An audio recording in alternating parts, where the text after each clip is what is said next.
Hey, how are you? So good to see you. Hope it's warm somewhat in BC. I think not, maybe. So glad you could join us.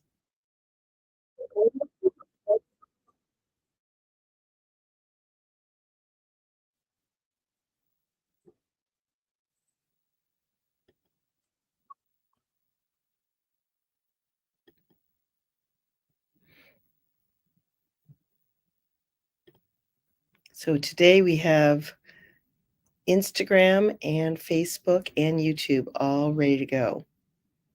I think I got rid of the echo. There we go.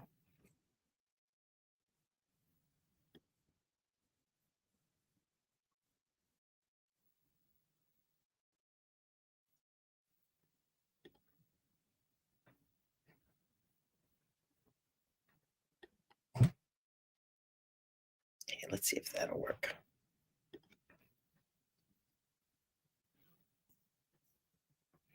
Okay, everybody, just waiting for some folks to join us. Don't think that's going to work.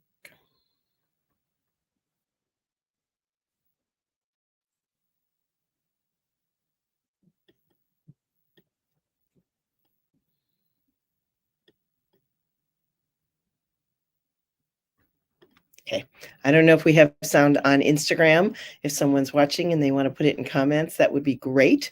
Otherwise, I have a massive echo going on here. So, welcome everybody. Delighted that you could join us. And we got a great live today with lots going on. So, going to get started in a couple minutes, just a couple seconds. Let people get their notifications and join us. And I know it's a busy Sunday. We have 5 football games playing on the big screen out by the pool today. So it's been a very busy football game day, and I think people may be shopping for Christmas and holidays. So we will persevere.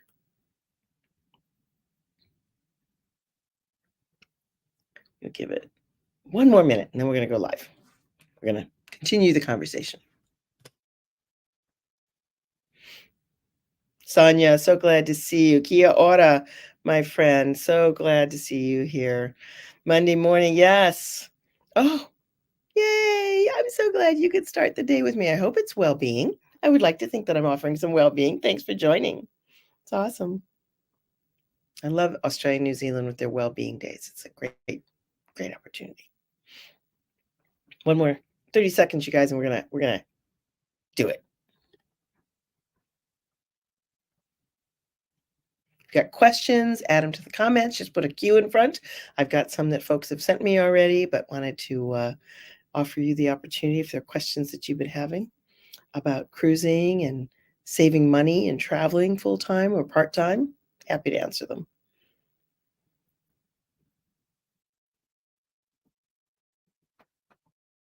Actually, that's not so bad for BC. 34 degrees Fahrenheit, that's okay. Sun is shining, it's not that bad. Okay, you guys, we're going to get started. So here's the scoop. I had told you that we were going to do these 3 days overland, and 2 of my travel partners checked the weather. The desert was had a 50% chance of rain. We were going to be dune bugging up and down wet sand dunes and all of this other stuff. And we decided, you know what, it wasn't worth it for the cost. So we ended up spending 2 full days and overnight in Lima, which was great. And I'm going to tell you all about that.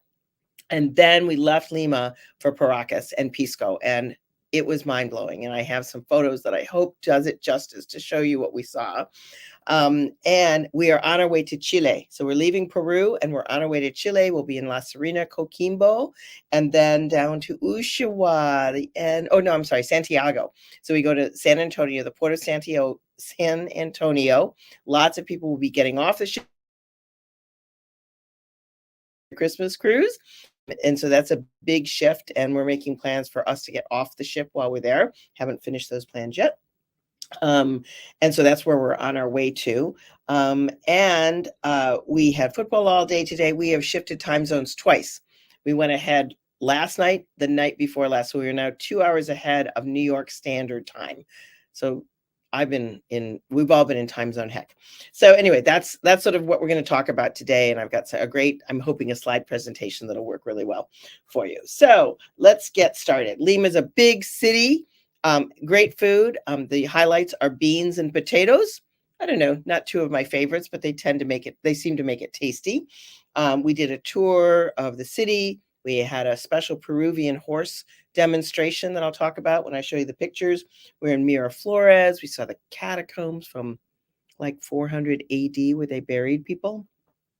And then we went on to Paracas, and I'm going to tell you about that and the tectonic plates, and it was just mind blowing. So that's what we're going to go through today. And then I'm going to share at the end with you how to save money on shore excursions when you're on a cruise ship. Sonia and a couple of others of you, I think, have been on cruises. So please, in your comments, feel free to add your 2 cents about how you save money on a shore excursion when you're on a cruise. And so that'll be at the end. So make sure you stick around. So let me see if I can get this little slide presentation going. So this is where we are. You've probably seen this map before. Let me just see if I can change this around so it's less of me and more of the map, maybe. There we go. That's better. Okay. So we started off in LA, as you know. This is a really old map. And when I signed up for this cruise, we were stopping in Cabo and Puerto Vallarta, and we are not anymore. So that's already done. So we've already done Puerto Arenas and Manta, Ecuador. And then we did Pisco and Lima. And now we're headed down to Coquimbo, La Serena, Chile, and Santiago, where people will get off and get on the ship. So I just wanted to give you a sense of where we are. We still have got to go around. Let me see if I can get rid of that that banner there so that you can see the whole thing.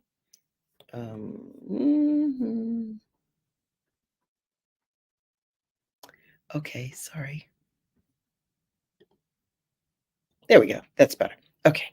So just so you get an idea, and then we're going to head around down Chile, end of the earth, or end of the earth, Ushuaia. I don't know why they call it that, because Antarctica is below Ushuaia. We'll do around the Drake Passage and then come back up to Buenos Aires. So that's where we are now, heading for Coquimbo. And I'm going to share with you, this was the morning that we pulled into Lima. Very overcast, but turned into a beautiful, beautiful day. But I love the sunrises, sunsets, and the cloud formations over the oceans. They're just beautiful.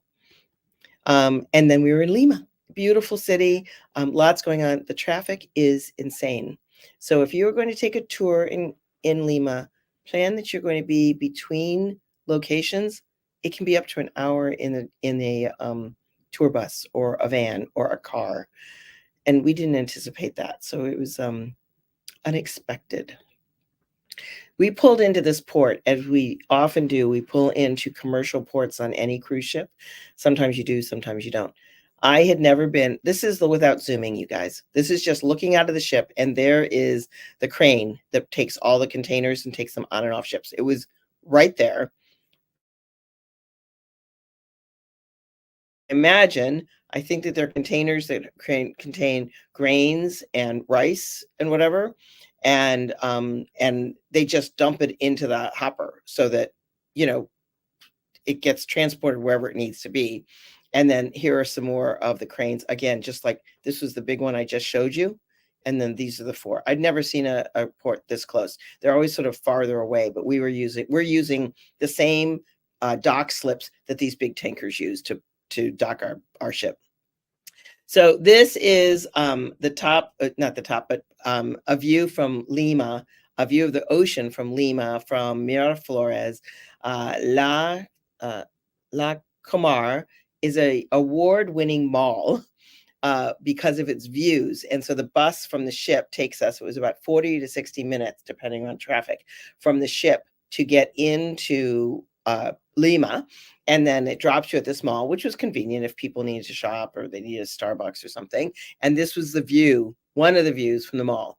And it was just stunning. I mean, just beautiful. And the deal with these waves here in Lima, which is different. So, in California and other places, Hawaii, people are surfing up on top of a wave.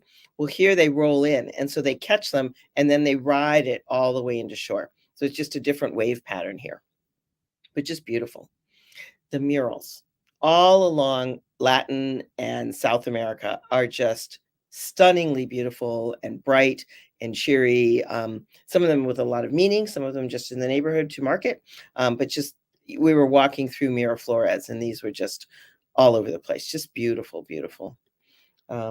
Now, those of you who know me know that I've had Shar Pei, that we rescued Shar Pei. My ex and I rescued Shar Pei for almost 20 years. And my post-divorce Shar Pei, may she rest in peace, was Phoebe, and she was an all-black Shar Pei. And there we are walking through Miraflores, and this is a dog walker walking, and I was like, oh my God. So I got my dog fixed. So that was kind of fun. Sorry, just as an aside, a personal aside there. And this is walking through Miraflores, and it's all walkable. There's people are obviously parked there, but there isn't any real traffic. So it's a wonderful, quiet, beautiful neighborhood. And then you come around a corner, and this is along the river here in Lima. A little market was going on, and these are all the homes built up the mountain. Shanty homes right next to the port. I mean, literally um, corrugated iron with iron tops, no electricity and no plumbing. It was tough to see, and it's a city that, like many cities all over the world, people are struggling.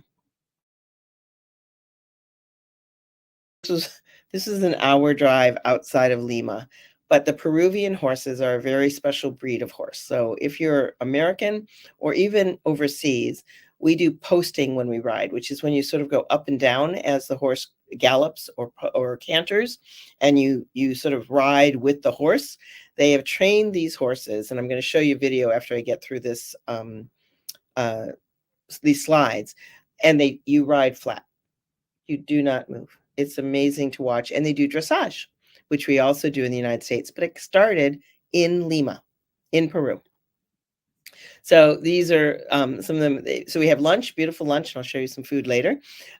Beautiful lunch and some local dancing that they did for us. And then we moved outside, and they had a beautiful horse demonstration for us. Just gorgeous. And then we got back into Lima, into downtown. So we went from Miraflores out into the country a little bit for lunch. And then we came, this is a public square in downtown Lima. And that was like another hour and a half on in the bus to get back to Lima downtown. So the port is on the sea. Lima proper is about an hour and a half to 2 hours from the port to downtown Lima. And this is one of the churches. This is part of the presidential palace, or they called it our version of the White House, where the president does his speeches from. The doors here are beautiful. I love doors, and I take pictures of lots of doors, but I love these huge doors. And then they have smaller doors in them. Beautiful, beautiful architecture and buildings. And this is the church again. We couldn't get an answer. These are like balconies, wooden balconies. No rain in Lima. There is no rain in a lot of Peru. So there are no gutters. There are no gutters on the buildings. There are no gutters on the streets. And I was shocked because this is all wood. And I'm going, how would that survive? And that's when he said, we don't get any rain here. They have had flooding, and the viaducts underneath, where the roads run underneath the bridge, just fill up. There's nowhere for the water to go. And when they're using building materials, they don't worry about rain. So having all this wood doesn't matter because it's not going to get wet. And that's just the view of the church that we went into, and the catacombs were underneath. You are not supposed to take pictures in the catacombs, and I did not. You can go online and find lots of pictures of the catacombs from our cruise and from many others who preceded us. It's a respect thing. Our tour guide was really trying to enforce it, and we were trying to be respectful of it. But this is a picture of the tour underneath in the catacombs. And then the church is where the monks and the sisters live. And so this is their outdoor garden. It's just beautiful. So a couple of pictures of the tour for you. And then we dropped everybody back at the bus, and most of the people went back to the ship. And my new friend Judy and I and Roger, who was our tour guide, went out for dinner and Pisco sours. And we were very delighted that we had a apartment to stay in half a block from where this restaurant was, because we had probably 3 too many of the 3 Pisco sours that we have. But I highly recommend passion fruit Pisco sours. They were amazing. So good. And I'll show you food that we had as well. Okay, we are now leaving Peru. We're leaving Lima and headed down to Paracas and Pisco. This is a national reserve that was formed when tectonic plates many millennia ago smashed together. And what we're seeing on top of the water and in the desert was underwater.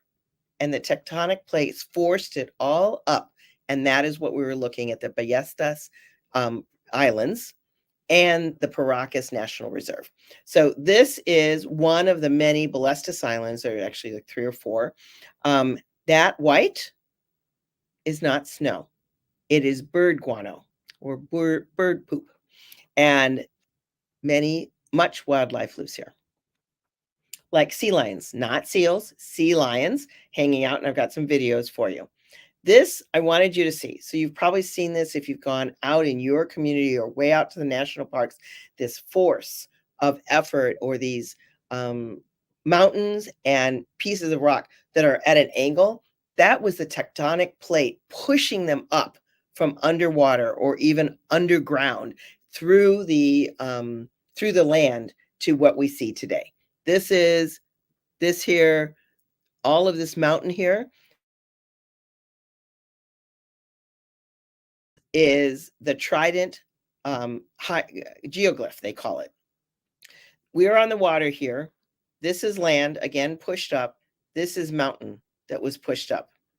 Now, there are Nazca lines about 50 kilometers west of Paracas, and you can only see them by plane, and they are lines in the ground. Now, this probably looks like sand. It is not sand. It is an underlayer of salt that came up from the ocean and dried. The water dried and created salt. On top of it is clay, and on top of that is iron ore. That's kind of the reddish color, and other minerals. This is not sand.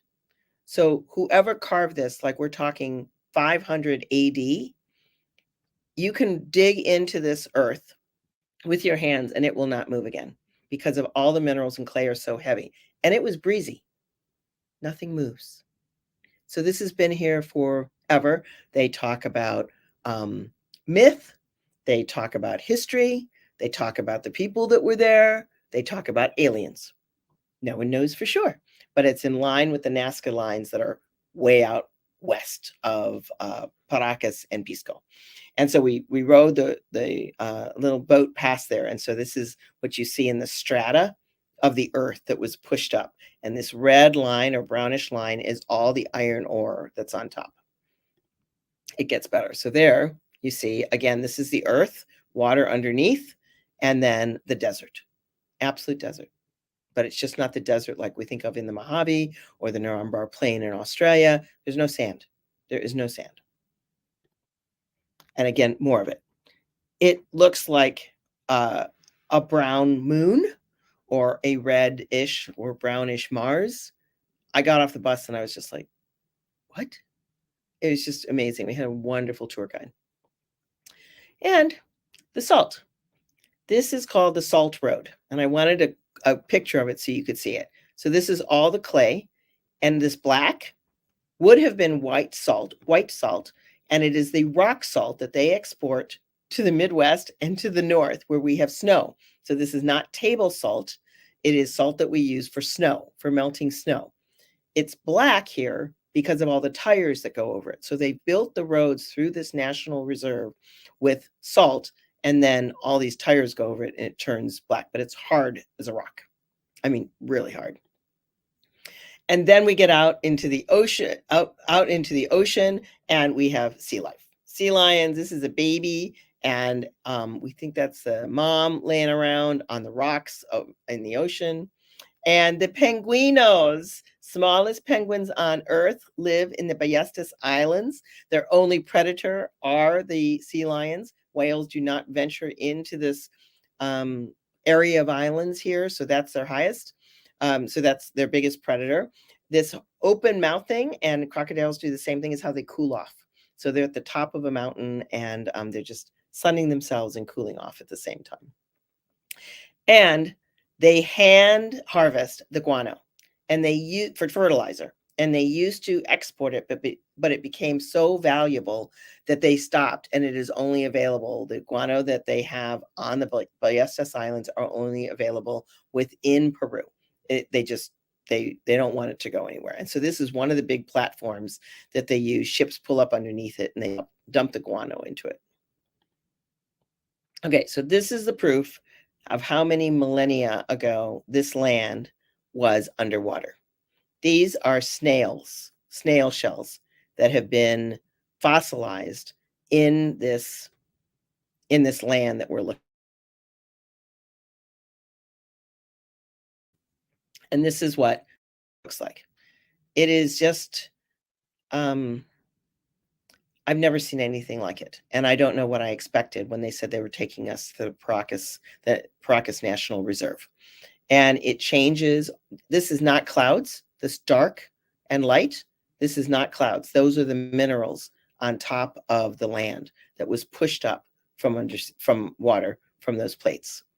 And again, you look out across, we got off the bus, and this is a pathway. And honestly, I thought I was on Mars. I've never been to Mars, clearly. It was just as far as you could see. This was it, and with some mountains, and then they had little mounds, which you would have seen underwater now, that have the hot water from the middle of the earth spouting up at the bottom of the ocean. It was crazy. And I know this is really hard. We're driving through, and this is a cliff that we end up with, and the ocean is right on the other side. So ocean on one side, desert on the other. I mean, it's crazy. And the guide talks about it being weird. She calls it weird. She says it's a very weird place. I said, oh, it's like Austin. Keep Austin weird. Keep Paracas weird. Okay, beautiful. Isn't that just I mean, you're looking to the left and you see the previous picture. You look to the right, you see these mounds, all this iron ore on top. This is all clay. The light yellow is all clay. It's just, I hated geology. I hated geology in high school and college. I avoided it if I could. They're freaking rocks. Who cares? I am now so fascinated by this whole thing. And Valley of Fire in Nevada was also underwater 300 million years ago. And when you look out over that, you're saying, how did those rocks pile on top of each other? It wasn't people. It was the wave action that made that happen. So it's just fascinating. And then I'm going to talk about some food. So that was sort of the Paracas. And then when we were walking around Lima, fresh empanadas for $1 and fresh ice cream that they make. And then this was lunch that we had in Lima, a beautiful salmon poke bowl and a beautiful salad. We just wanted to eat kind of light that day. And then this was dinner with Roger. And there's a very large Chinese population in Lima. So it has some Asian influence. So this was beef and pork with lo mein noodles. This is, I'm sorry, you guys, I can't remember the name of it, but they're basically potatoes stuffed with chicken and different sauces on them. We were having a little bit of a language barrier on that one. And we didn't care. We ordered it anyway.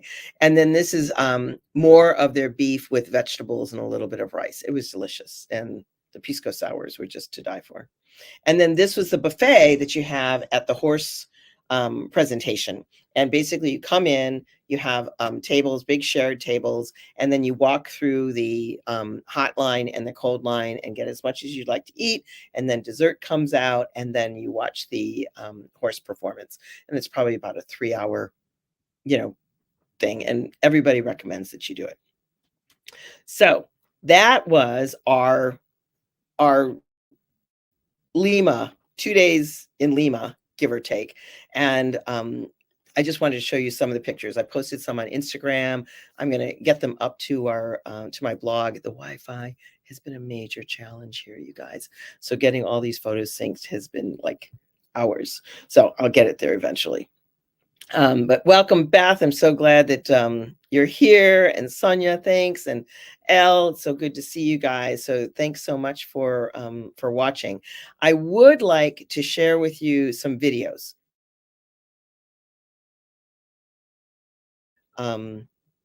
Google Sheets. So I'm going to do them through the photographs. And I know that's not the best, but yeah, Valley Fire is a beautiful place. And when I lived in Vegas, we'd often go there. And yeah, it's just unlike, I grew up in the Midwest. So it's unlike anything I had seen before. All right, let me see if I can get to these videos and show them to you. Hold on one second, just bear with me a minute. Sorry. Bear with me 1 second. There we go. Okay. This is not as pretty as the other one, but I think you can see that okay. All right, so this is the traditional dance that they did for us at the De Very colorful, very fast, very, very fast. It's beautiful. And then this was the one of them. They brought up 2 different. Oh, she's not using her hands. Look at, she can ride without her hands.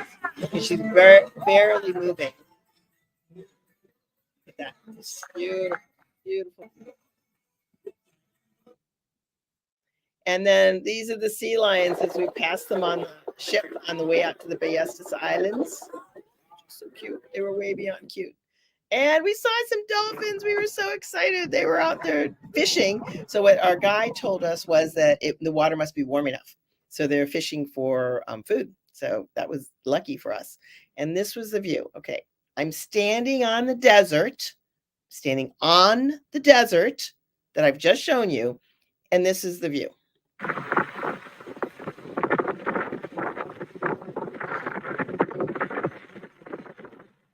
It was just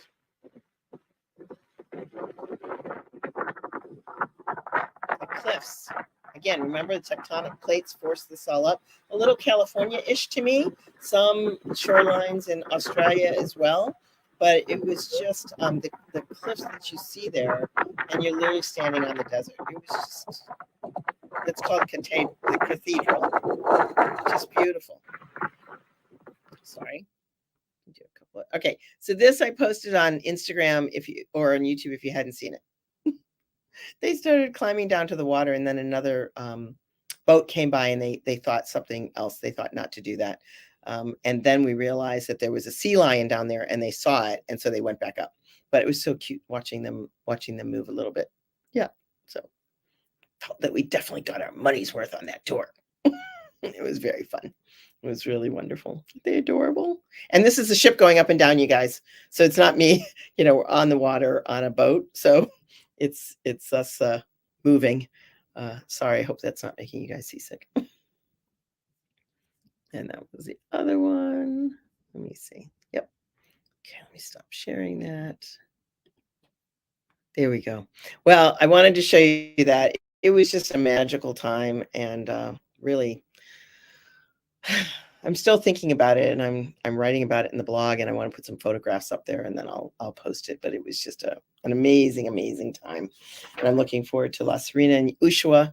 Is the bottom of the earth. I'll actually be in Ushuaia on my way up to Buenos Aires. I'll see it again on my way back to Santiago, and then I'll see it when I go on my Antarctic expedition in early March. So I'll be Sonia for sure. Yeah, the penguins. I love the blue penguins, and the little ones in St. Kilda Beach as well, and down on Mornington Peninsula in Australia. They're just adorable. Yep. Okay, a couple other things. So we're going to talk about shore excursions. Again, if you have questions, just let me know. Here's the deal. If you're on a cruise, there are shore excursions that the cruise ships offer to you. They are the most expensive option you have. However, they guarantee return. So if you are out on an excursion and for some reason you're late, could be traffic, could have been a medical incident, the tour just could have run late for whatever reason. People weren't moving as fast as the tour guide thought they would. And that ship cannot leave port unless all those people from those excursions are back. So we had an issue with that in Manta. It doesn't really affect our sailing. It's all good. It was an hour delayed. And yesterday we were late leaving, not yesterday, the day before, leaving Lima, because there's a land tour for $3,000 a person. They leave Lima, they fly to Cusco, they spend 2 days in Machu Picchu, and then fly from Cusco to Pisco to meet us. So they've been away from the ship for 3 full days, and they were late getting back. I don't know, an hour or so. It doesn't matter. So the advantage of a ship excursion is no matter where you are or what you're doing, you will never miss the ship. Or if the ship has to sail because you're too late, they will get you to the next port. So a little more expensive, guaranteed return is what they call it. Viator is what I choose. I feel some level of comfort with Viator in terms of a refund or compensation or assistance. But I also feel that we go to so many ports that depend on these cruise ships, and they are very, very tuned in to timing for when the ships arrive and when the ships leave.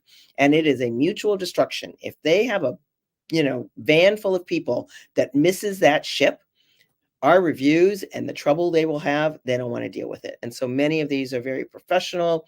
They actually, our tour guide from Lost Adventures, who took us to the nature preserve and Ballistus Islands, she is a professional tour guide who went to 3 years of school. And it is a thing all over South America to go to tour guide school. And she was absolutely phenomenal.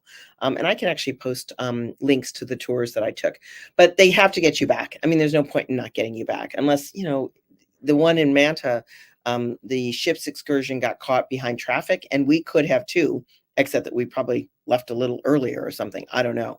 So Viator will be less expensive. You can earn points. You can earn, points for your travel. You can earn points on Viator. So there's some advantages there, and you can just put in the city where you're going. And you can even put in like Manta cruise tours, and it will only give you the ones that will fit your time in port. And you need to be careful on Viator because we're looking at La Serena. We were looking at La Serena. It's coming up, and some of them were 10 hours. Well, we're only in port from like 7 to 2. So don't buy that tour. So you have to do a little bit of your own research when you buy on Viator. Whereas at the ship, it's plug and play. The money, they put you on a bus and they bring you back. And then locals. So I've also done some videos that I'd love for you to watch on how we're hot tips. And we've done 2 with Mark and I talking about traveling solo for less. And then we did some work. We did a conversation about these excursions as well. And he loves getting off the ship. He speaks 4 languages. And so in all of our previous ports, he recommends what's in port. And Cruise Crocodile talks about the ports, talks about what's in port, how you can do the port, if they're taxis or not, and everything that you could do on your own. So he actually found local taxis that took he and his family. So it depends on your effort, right? I'm a solo traveler. I don't always have people that come with me. I may be joining a tour. So it's sort of one of those where my level of comfort is with Viator. So those are my shore excursion tips. Sonia, and those of you who've been on a cruise, do you have any tips for cruising in general or for the excursions and how you select them? It's also good to do some research on where you're going to be. I will tell you, I told you we get this patter every day, and it tells you the date and the time, and it also gives you information about what's going on in the ship. There's so many NFL games today, and when sunrise and sunset is. But then they also give you information on the ports of call. And so you can, it goes through every single one of them, Puerto Arenas, Manta, Lima, Pisco, and it tells you what to expect, whether they're offering a free shuttle, if we need ID, and gives you a little history of each of the places that we're going to. So that's comes in your room like on day 2. Now, I am staying on the ship to January 20th, as you know. So I just got this guest in transit, which means that I am not getting off the ship. It tells me that I'm staying in the same cabin and that I can get off the ship. They will keep my passport, and they have a picture. They've given me a picture of it, and they say, so make sure you bring that and an ID when you get off. You won't have to watch the video again. So as people get on, they have to watch the safety video, and I don't need to do that. And so and those that are getting off would get a different letter about what they have to do. So the ship communicates a lot about what's going on while we're in process. Okay, so let's see, Beth. So doing a cruise to Cabo, oh, that'll be fun. Oh, snorkeling shore excursion scheduled the morning. So and you did it with the ship. And I think, when you're going out on the water and you need to get back by, on the water, it's sometimes be more challenging even than the traffic.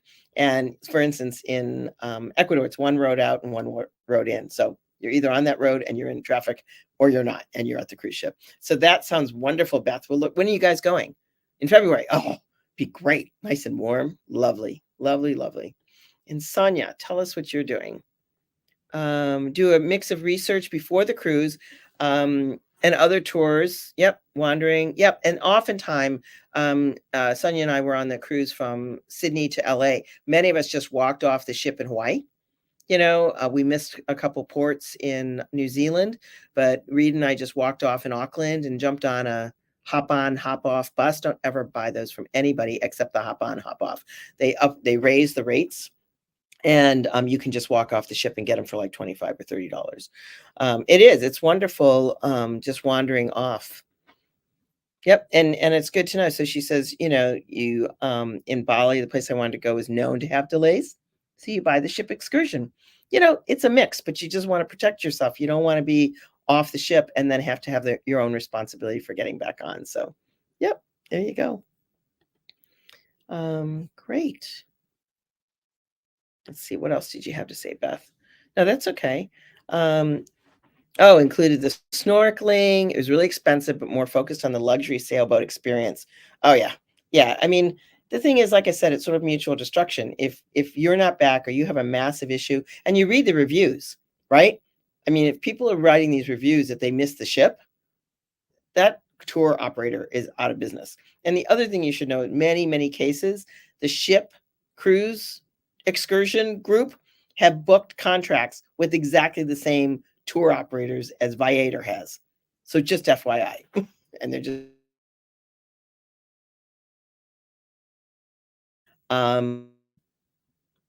sorry. I will tell you that I was shocked to find out that the prices on the excursions go up as the cruise goes along.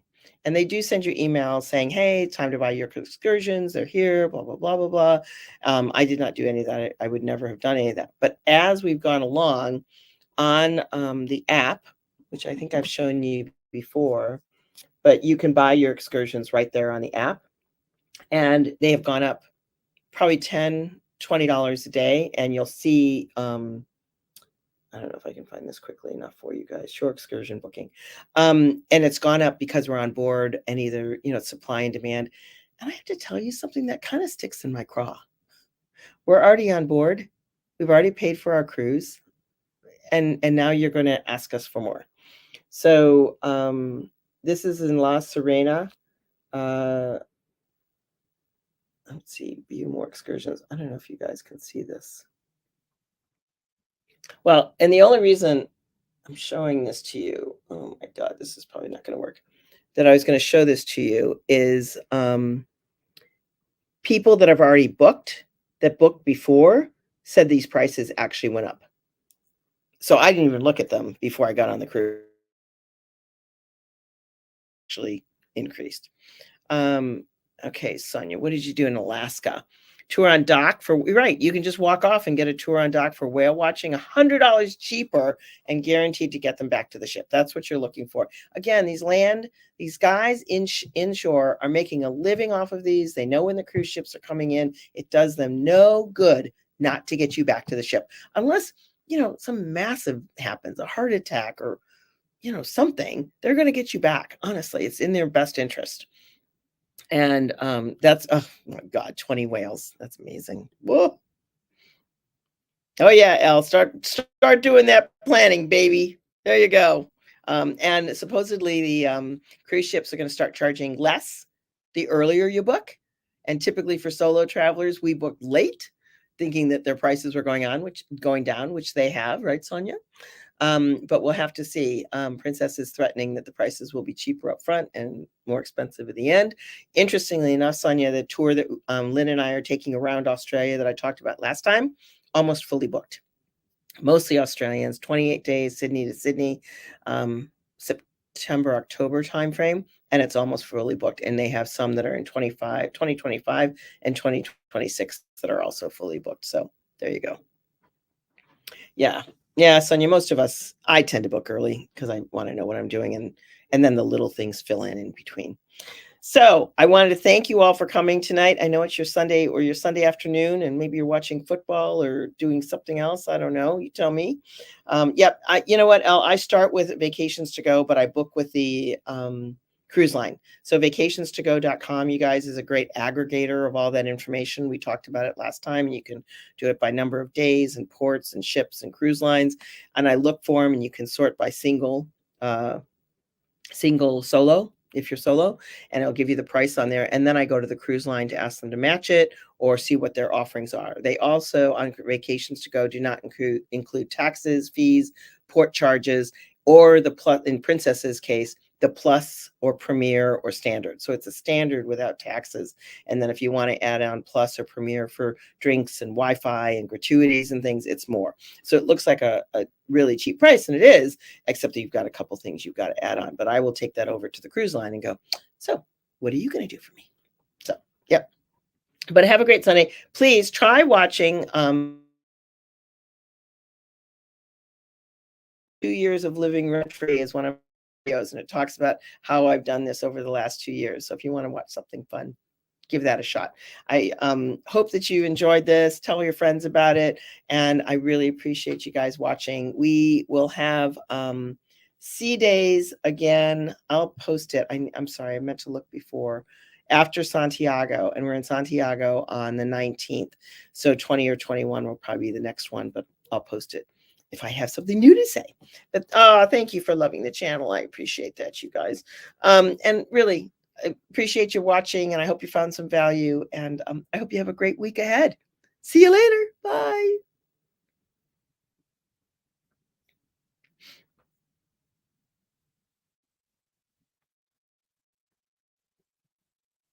Oh, it's my pleasure, Beth. Thank you for watching. I hope you're finding some value in it. This was just an amazing couple of days. I was just blown away by Paracas. It was crazy. See you, Sonia. Have a good day. Don't work too hard. Can I say that?